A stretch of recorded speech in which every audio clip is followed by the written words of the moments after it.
मैं बाबा टिल्लू।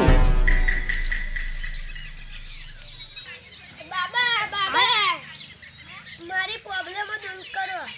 बोल बच्चा શું પ્રોબ્લેમ? बाबा मारे सरकारी नौकरी नहीं लगती।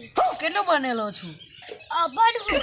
બાબા से मजाक श्राप આપી દે। बाबा माफ करो बीजी समस्या है। બોલ બચ્ચા શું સમસ્યા હું? बाबा मारा मम्मी पप्पा मारी बात ज नहीं वापरता। કેમ?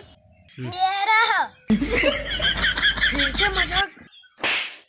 बाबा भूल થઈ जी माफ કરો બાબા જોડે મજાક કરો છો? बाबा बाबा मारे જૂનો પ્યાર મળશે? હા મળશે। શું નામ છે તેનું? છોકરી ન તો છોકરો હતો એનું નામ છે ખાટો। બાબા જોડે મજાક શ્રાપ આપી દે। बाबा माफ करो તમારી છેલ્લી સમસ્યા है કે બોલ બચ્ચા बाबा मारे છોકરો નહીં થતો। લગન થાય કેટલો ટાઈમ થયો? बाबा લગન જ નહીં થયો। 哎呦我的妈！